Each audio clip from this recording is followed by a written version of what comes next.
waxaan ka mid ahay muslimiinta ku nool geeska Afrika gaar ahaan hadda waxaan kala hadlayaa magaalada Hargeysa caasimadda Hargeysa waxaan rabaa halkan in kula wadaago fariin gaaban oo ku saabsan xarunta Maxda Aqoonta iyo waxyaabaha xilligan xaadirka ay qabato xarunta Maxda Aqoontu waa xarun beeskeeda ama saldhigeeda ugu weyn u yahay caasimadda Hargeysa hadda waqtigan xaadirka xarunta Maxda Aqoonta waxa hadda ka socda barnaamij la yiraahdo barnaamijka caweyska barnaamijka caweyska wuxuu ka kooban yahay 4 qaybood oo kala ah koow habeen loogu talagalay habeenka suugaanta oo uu barnaamijka suugaanta uu madax ka yahay abwaan mudane xigmaawi laba barnaamijka doodaha arrimaha bulshada oo lagu falanqeeyo hadba dhibaatooyinka ama mushkiladaha bulshada haysta lagu daweeyo si loogu daweeyo halkaasi oo afkaara kala duwan halkaas isku weydaarsado barnaamijka doodana waxa ka mas'uul aniga Mustafa Cabdullaahi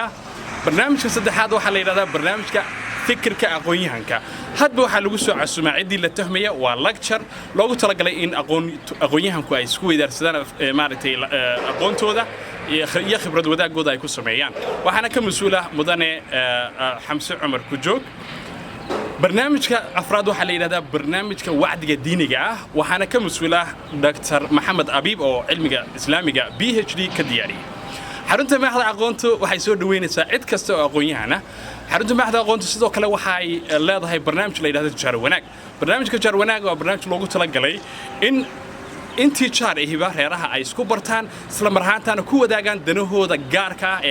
ee ka dhaxeeya iyo maslaxaadka caamka ah ee jaarka ka dhaxeeya sidoo kale jaarku markay isbartaan kadib inay iskaashi sameeyaan inay jidadkooda hagaajistaan inay xaafadooda nadiifistaan inay amniga xaafadooda iska kaashadaan jihaynta carruurtooda inay iska kaashadaan waa barnaamijka Jaar Wanaag wuxuu hadda ka socdaa xaafad ka mid ah magaalada Hargeysa waa tijaabo waxaan rabnaa inaan dalka oo dhan ku baahino marka uu hirgalo hadii Ilaahay ka dhigo barnaamijka Jaar Wanaag marka laga yimaado waxa kala socda tababarada xarunta Maxda Aqoontu ay bixiso oo hadda ay ka baxeen ilaa 2 tababar oo ka mid ah tababarka qoyska iyo sidoo kale tababarka maamulka waqtiga ama time management wax la yiraahdo xarunta Maxda Aqoontu waa xarun furan had iyo jeerna habeen kasta oo khamiis ah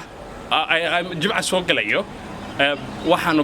leenahay program dadweynuhu si furan bay uga soo qayb galaan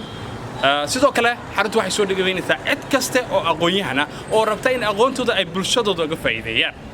waa Mustafa Cabdullaahi Xasan oo idinku soo dhaweynaya xarunta Maxda Aqoonta oo beeskeedu yahay Hargeysa